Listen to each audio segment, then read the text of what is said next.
Hello students, आज हम देखेंगे cellular respiration. It is the last step of mechanism of respiration.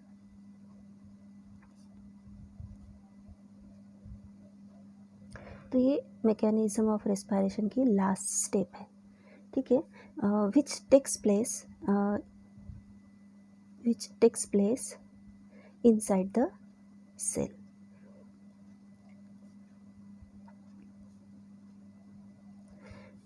ठीक है, तो ये जो प्रोसेस है ये कहाँ पे होती है? सेल में होती है। ठीक है, तो सेल में फूड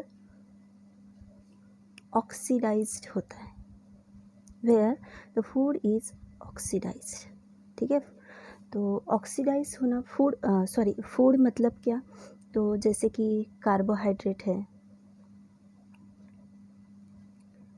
ठीक है, कार्बोहाइड्रेट, फैट्स और प्रोटीन, इस तरह के जो फूड है उनका ऑक्सीडेशन होता है सेल के अंदर,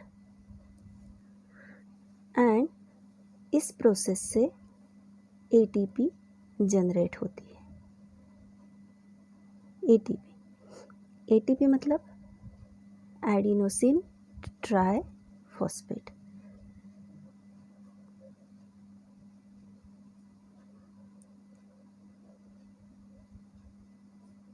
तो ये जो एटीपी जनरेट होती है, ये एटीपी सेल में ही स्टोर होती है।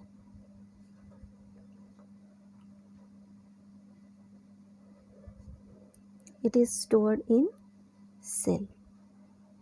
ठीक है, सेल में कहाँ स्टोर होंगी? In mitochondria.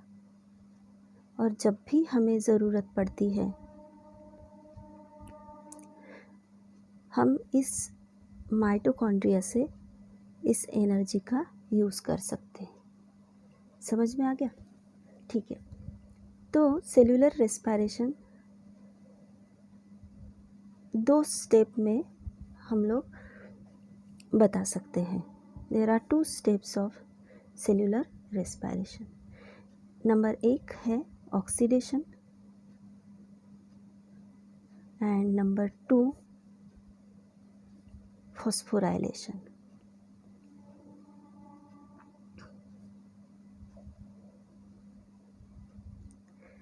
ठीक है, तो सेलुलर रेस्पिरेशन इन 2 स्टेप्स में होती है।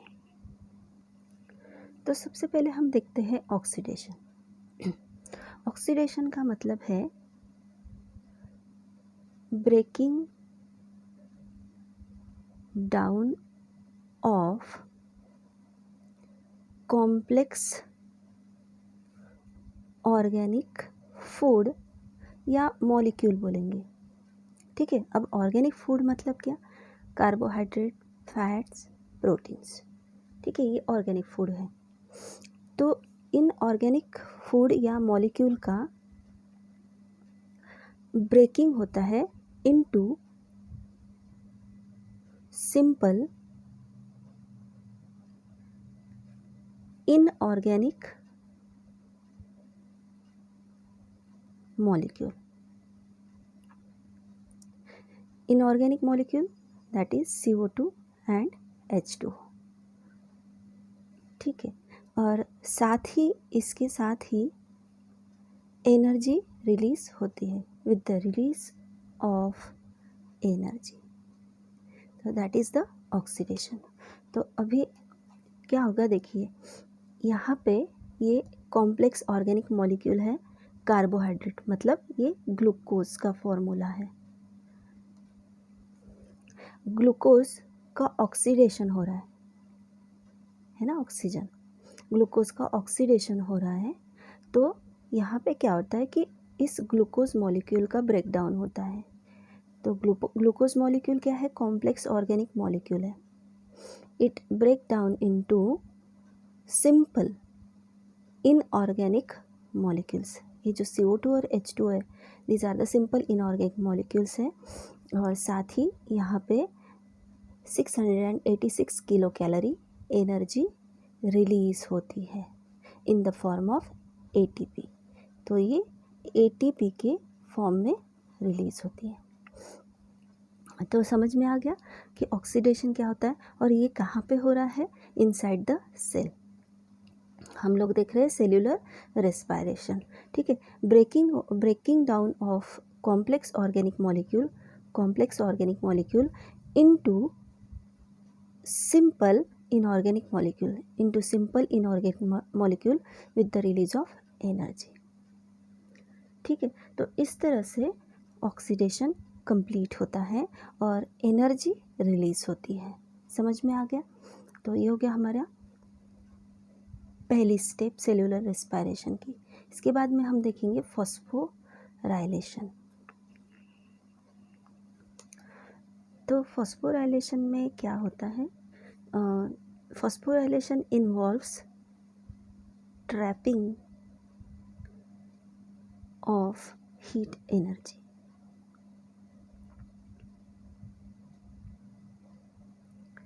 ठीक है।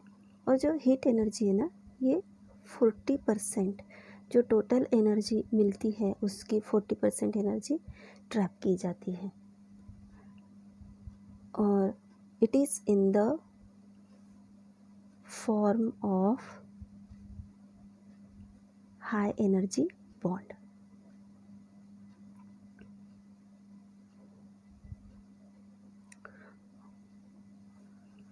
ऑफ ATP मॉलिक्यूल, ठीक है। ATP मॉलिक्यूल में हीट एनर्जी ट्रैप की जाती है in the form of high energy bond.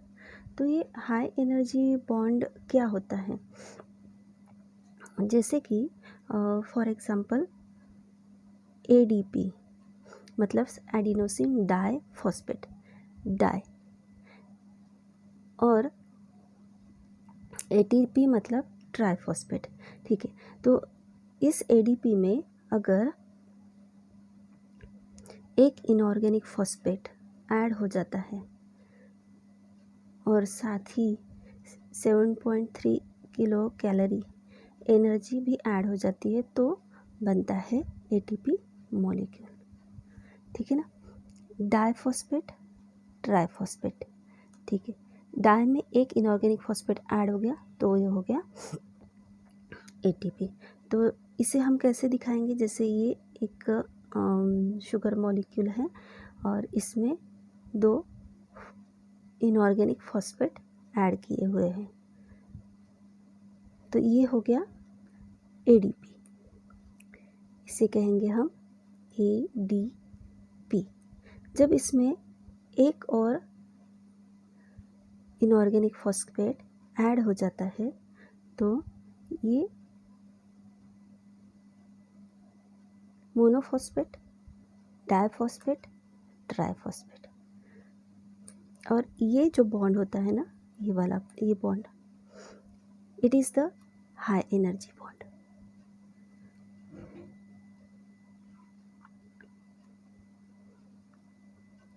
ये हाई एनर्जी बॉन्ड है और ये हाई एनर्जी बॉन्ड बनता है 7.3 किलो कैलोरी एनर्जी से। समझ में आ गया। तो इस तरह से ये जो ATP मॉलिक्यूल है ना, ये ATP मॉलिक्यूल हमारे बहुत सारे वाइटल प्रोसेसेस में यूज़ किया जाता है। It is used in vital processes.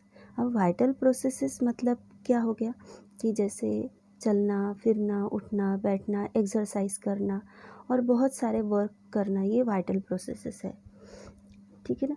तो इसीलिए ATP मॉलिक्यूल को एनर्जी करेंसी ऑफ सेल कहते हैं। ATP molecule is called energy currency of the cell, ठीक है। तो दिस इज़ द फॉस्फोराइलेशन। तो समझ में आ गया आपके कि फॉस्फोराइलेशन क्या होता है।